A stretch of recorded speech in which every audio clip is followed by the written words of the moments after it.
C'est tranquille en ce moment, mais le 14, 15, 16 juin prochain aura lieu le festival Eureka, un festival à portée scientifique. J'ai rencontré le porte-parole de l'événement, Stéphane Bellavance.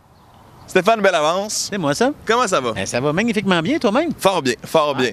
Pourquoi as-tu accepté d'être le porte-parole du festival Eureka? Très payant. Non, en fait, c'est une invitation que je ne peux pas refuser parce que j'adore, je trouve que c'est un festival extraordinaire. Animant l'émission Géniale à Télé-Québec, ça allait de soi. Et je trouve que c'est la curiosité scientifique que j'ai, si je peux la transmettre un peu, tant mieux, voilà. À qui s'adresse le festival? À tout le monde. C'est ça qui est fantastique. On peut venir, il y a des groupes scolaires qui viennent, on peut venir juste en famille, on peut venir juste en couple, on peut venir tout seul. C'est un festival, il y en a pour tous les goûts, en fait. Voilà. Toi, personnellement, là, cette année, est-ce que tu as un coup de cœur, une activité qu'il ne faut pas manquer? Non, c'est ça qui arrive. Cette année, il n'y a pas... Non, au contraire. Le festival en soi vaut le déplacement. Je te dirais que la chose qui m'impressionne le plus, moi, c'est tous les scientifiques qui se déplacent.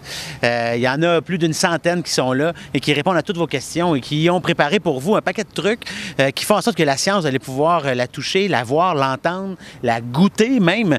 Donc ça, je dirais que moi, c'est ce qui m'impressionne le plus, ce festival.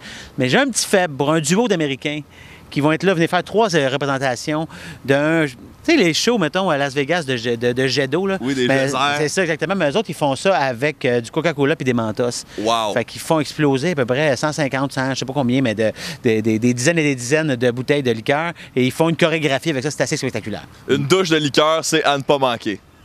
Dit de même, j'ai vraiment le goût d'être là. Yannick, bonjour. Bonjour. Ça va bien? Bien oui. Oui. Parle-nous de tes collaborations avec le festival Eureka dans le passé. Qu'est-ce que tu as fait? Ça va faire 5 ans que je suis avec le festival. J'ai fait un spectacle qui s'intitule La magie de la chimie, qui a évolué depuis les 5 dernières années.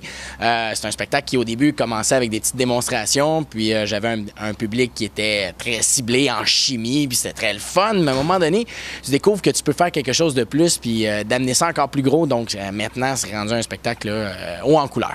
Cette année, à quoi on s'attend?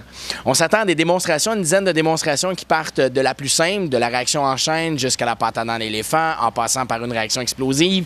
On a beaucoup d'expériences qui sont avec beaucoup d'animation. Je vais chercher beaucoup les gens dans le public.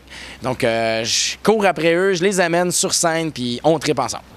Monsieur Deschamps, ça va bien? Ça va très bien, toi, Frédéric? Très bien, très bien. Qu'est-ce qui fait qu'une grande ville comme Montréal a besoin d'un festival scientifique pour se développer? Bien, je pense que la première raison, c'est qu'on sait que l'économie de demain va être basée sur l'économie du savoir. Donc, nous, ce qu'on cherche à faire, c'est justement faire la promotion des carrières scientifiques et technologiques. Donc, c'est très important dans une économie du savoir et dans l'économie de demain de pouvoir avoir des gens qui vont justement s'intéresser à cet aspect-là. Alors, premièrement, c'est la première chose qui nous motive. La deuxième chose, c'est qu'on veut aussi faire la promotion, susciter l'intérêt pour des carrières scientifiques, des carrières techniques, des carrières reliées à l'innovation en général. Et en fait, le fait de faire un festival comme le Festival Eureka, on pense qu'on atteint cet objectif-là, ou en tout cas, on cherche à l'atteindre constamment. Est-ce qu'il y a des nouveautés cette année au Festival Eureka? Bien, il y en a plusieurs, mais 2 principales. D'abord, le thème du festival va se dérouler sous le signe de l'humour. On va essayer de faire le lien entre la science et l'humour. C'est pour ça que le samedi soir, il y a un spectacle de Maxime Martin qui va être diffusé à 20h. Et ce spectacle-là va, je pense, donner le ton à l'ensemble de la fin de semaine. Nous avons également E.P. Bird, qui est un groupe américain qui va venir, qui va faire un grand spectacle des geysers de Coca-Cola. Et ça va être diffusé à 3 reprises, à 15h, le samedi, le dimanche et également à 21h30 le samedi soir, le 15. Le thème cette année, c'est l'humour. Oui! Est-ce que tu as une blague à saveur scientifique? Ça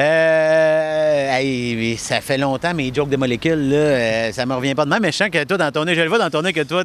J'en ai peut-être une pour toi. C'est ça, tu n'avais préparé une, vas-y donc. Hein. C'est 2 atomes qui marchent sur la rue. Il y en a un qui dit « Ouais, je pense que j'ai perdu un électron. » Puis l'autre dit « T'es sûr? » Il dit « Ah, je suis positif. » Bon festival. Hey, ça, là. Au Festival Eureka, la science met le nez dehors. C'est pour toute la famille et c'est complètement gratuit. C'est un rendez-vous.